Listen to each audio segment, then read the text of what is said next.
HoloNetAudio.com. This is fan fiction only. Artifact of Vengeance, a Star Wars fan fiction audio production by Joe Mignano. 23 years have passed since the destruction of the second Death Star and the victory of the rebellion over the Galactic Empire. Jedi Master Luke Skywalker has rebuilt the Jedi Order, creating a new group of Force users dedicated to peace and justice. Two of these knights, however, have abandoned the new Jedi Order, accused of stealing a Sith text from the Jedi Archive. The fugitives, Del Leonis and Lizea Nor, take refuge on the planet Moraband. There it is, Del, Lizea Nor exclaimed as their stolen freighter exited hyperspace. Moraband. Known in ancient times as Korriban, Del replied. The homeworld of the Sith species. Take us in. We'll put down just a few clicks away from the Valley of the Dark Lords. The features of the desolate planet below them changed as they maneuvered their craft for a covert landing. In between mountain ranges was a low area of land that, from a distance, appeared to be a settlement. But there were no people here. The Valley of the Dark Lords. With their ship well camouflaged, transponders deactivated, and all systems powered down, the two renegade Jedi proceeded on foot in the direction of the infamous valley. The Valley of the Dark Lords contained the tombs of the Jedi exiles, the original lords of the Sith species, looted and plundered over the centuries. Not far from there were the ruins of the ancient Sith Academy, and it was here that Del and Lizea decided to make camp. It's been over 1,000 years since the Sith occupied this place, Del said, gripping the nerf-bound hide of the Sith manuscript under his arm. Lizea said nothing, but simmered in her own emotional frustration with her companion as she walked. Del was clearly obsessed with the Sith for some reason. All it did for her was maroon her on this desolate world, and she wanted off of it. She'd thought about sneaking back to their stolen freighter, perhaps while Del slept, but she knew that would be risky, even with the transponders switched off. The New Republic and the Jedi already had patrols searching for that vessel. And, like it or not, this remote, dusty place made a good hiding spot. At least it was habitable. Her frustrations weren't just limited to being stuck with Del Leonis, arrogantly obsessed fan of the dark side that he suddenly seemed to be. She was also frustrated with her own failures at the Jedi Academy. Clearly Force-sensitive, her talents were tainted by a lack of discipline, an almost uncontrollable trait that tested even Grandmaster Skywalker's patience with her. Ironic, she thought, that partnering with another Jedi Academy washout would lead them both to the Sith Academy here. And, what bothered her even more, they both would have been free to leave the Jedi Academy on their own, if it weren't for Del's morbid fascination with the Sith text he absconded from their former school. All she wanted now was to be done with him and go her own way, and she could not. More frustration. As they got closer to the Sith Academy ruins, both Del and Lizea felt something. It was a tugging sensation at the center of their chests, and it left a bitter taste in their mouths. Yet it filled both of them with a desire to press forward to their intended destination. Initially wanting only to hide from their pursuers, the former Jedi pupils now found themselves desiring to arrive at the old ruins more than anything else. What remained of the Sith Academy, looted over the centuries just like the tombs of the Dark Lords nearby, but also studied in detail by archaeologists, was deserted. Not a living person around. The perfect hideout. Del and Lizea took shelter and set up camp just inside the remaining wall structure of what appeared to be the outer entrance of the Academy proper. Hours went by. Del read intently from the old Sith text he took from the Jedi Academy, except that it didn't look old at all. It was perhaps a generation or two old at best. Written by hand, it detailed the successes and failures of a Sith Lord that despite all he'd learned from his master, he could not successfully duplicate his master's accomplishments, and it infuriated him. Del could literally feel the anger of the writer from the words on the pages in front of him, ebbing through his fingertips and coursing through his body. It felt like raw energy, granting him strength he didn't even know he had. Lizea spent the time by looking around the remains of the academy entrance she and Del were occupying. The pull, as she began to refer to it, felt even stronger here. Del was too distracted to notice, but Lizea distinctly felt drawn to a corner, almost like a homing beacon summoning her. Perhaps it was indeed a summons. There was no floor here, only sand that encroached within the crumbling structure from the surrounding desert. The pull drew her instinctively to a corner where two decaying walls met. More frustration. As her anger at her situation began to swell within her, she felt the pull intensifying, but it made no sense. She'd been drawn to a dead end. Her exasperation finally consumed her. Lizea shouted an audible cry of irritation that reverberated from the walls around her. A seemingly endless echo. Del didn't respond to her. Then she looked down. Between her feet, perhaps a meter or two below her, the ground exhibited a crimson glow, a shade of red similar to the sands of the surrounding hills, but deeper. It literally called to her, pulling her further to it still. Lizea cupped her hands and began to dig. It didn't take long. Lizea dug quickly, obsessed with reaching her goal as much as Del was in studying his pilfered prize. The force aided her bare-handed burrowing. She couldn't understand why, but she didn't care either. She didn't call on the force to assist her, but here it was, causing her to move with incredible speed as she excavated several meters of desert sand next to the academy wall.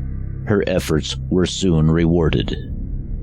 The crimson glow faded as the shiny exterior of an object she unearthed reflected what little daylight remained filtering through the cracks of the wall in front of her. The outer covering of the object, a tetragonal pyramid of intricate design, was made of what appeared to be electrum and was remarkably well preserved, considering the environment it had been in for who knows how long. Lizea wondered how the scientists and others that passed through here, either studying or scavenging this place, could have missed this rarity. As she examined the item more closely, turning it over in her hands, the blood-red glow intensified, emanating from the center of the pyramidal relic. She set it on the ground and retreated back about a meter, sensing a moment of importance about to occur. As she stepped backwards, the shape of a creature began to take form, appearing to be projected from the object. Lizea recognized the species of the creature as a Mune. It looked at her and spoke.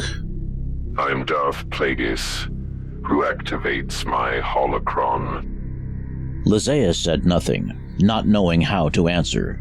Del walked up unannounced behind her, his eyes transfixed on the glowing being in front of him and Lizea.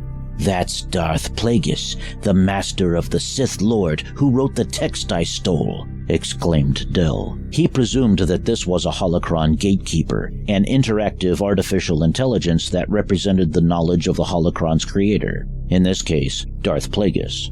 However, Del noticed that the gatekeeper didn't seem like any holographic projection he'd ever seen before. The image of Plagueis turned its head toward Del, its eyes a flaming shade of yellow that felt like they burned a section of Del's stomach when Plagueis looked at him. You are correct, boy. I am Darth Plagueis, not a facsimile, Plagueis said. That's impossible, Del exclaimed, not willing to believe the specter before him was anything of the kind. Your smugness, boy, reeks of Jedi arrogance. Our holocron gatekeeper has no force abilities. Plagueis continued staring at Del, who suddenly began choking, gasping for air. Del fell to his knees, near the point of blacking out, as Plagueis released him. At that moment, Lizea also fell to her knees, but voluntarily, realizing at last that it was Darth Plagueis who had been summoning her, pulling her to this place all along. I pledge myself to your teachings, my lord, Lizea said. As do I, Del added. Bring me the text you took from the Jedi Academy, Plagueis demanded, his first instruction to a pupil in what felt like an eternity. To Darth Plagueis, attaching himself to the holocron he created, imbuing it with his essence, came at a cost. He still had a sense of time, but it went by exceedingly slow, as if it barely existed. The boredom of this confinement would be worthwhile, though, should his final plan come to fruition. A plan to avenge himself upon the one that forced him into this predicament. In his lifelong struggle to achieve immortality through bioengineering, Plagueis used not just the Force, but science itself to gain knowledge of essence transfer, the ancient Sith practice of transferring one's spirit or consciousness into that of another person or an object. Plagueis had perfected the method of the old ways. His body was gone, but his essence remained, his own holocron the perfect receptacle for his soul to inhabit, until the right time came for a person worthy of being his successor should come along. And it was his successor that Plagueis learned about through Palpatine's own writing.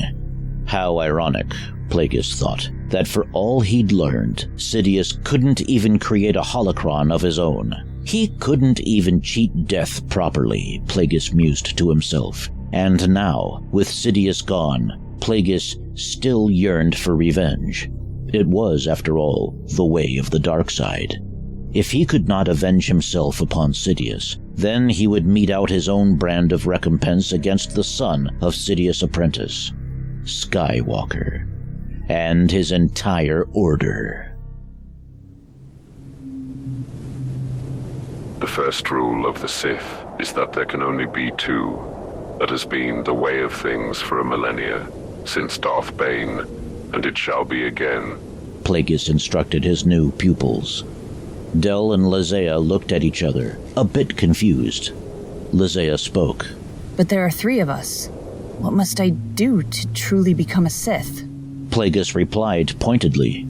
After swearing fealty to your master, which you have done, you must eliminate any rivals. Lizea then looked at Del, who stood, wide-eyed with surprise. Lizea did not yet possess a lightsaber. She hadn't progressed that far at the Jedi Academy. Grandmaster Skywalker did not consider her emotionally ready yet for such a responsibility. But Del Leonis did have a lightsaber, and he activated it, ready to prove himself fit for Sith apprenticeship. Plagueis watched as Del raised his blue-bladed saber, preparing to take the life of his unarmed companion, and that mistake would cost him his own. Lizea had enough command of the Force to reach out with it, taking control of large pieces of decayed Sith Academy wall behind Del and blindsiding him with them.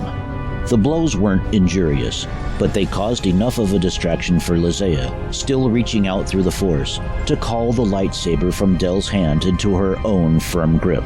The move was so swift, the hilt never auto-deactivated when it parted from Del. Instead, Lizea caught it while still activated and instinctively impaled Del through the torso with his own weapon. Lizea then deactivated the lightsaber and clipped it to her belt, as if the weapon had been hers all along, as it now would be. Plagueis congratulated Lizea for her quick reflexes and for acting on instinct, using the opportunity to teach his new apprentice that Del took too long to think while he prepared for combat. Lizea felt truly reborn, gifted with an ability the Jedi never saw in her. Raw intuition, amplified through the Force. She didn't need to think. All she needed was to feel. The Jedi tried to teach her that uncontrolled emotions were causing her to fail, but Plagueis had successfully demonstrated that her feelings, properly channeled, enabled her to become a potent instrument of death. Now we will begin the training you were meant to receive, Darth Nor. Here, like countless others before us, we will operate in the shadows and strike our opponents where and when we choose, when they least expect. Lizea Nor Now Darth Nor nodded. The Jedi would pay for their complacency and their lack of vision in her, one little bit at a time. Mos Eisley outskirts, Tatooine. 2 years later. The spaceport of Mos Eisley was no longer the villainous hub of low-life denizenry that it once was, but it was still a busy place. A pair of Jedi were outposted here, a master and an apprentice, both tasked with assisting the local population with the transition from Hutt rule to self-governance. A tall order for anyone, Jedi or not, and a set of easy targets for a Sith apprentice at the apex of her training.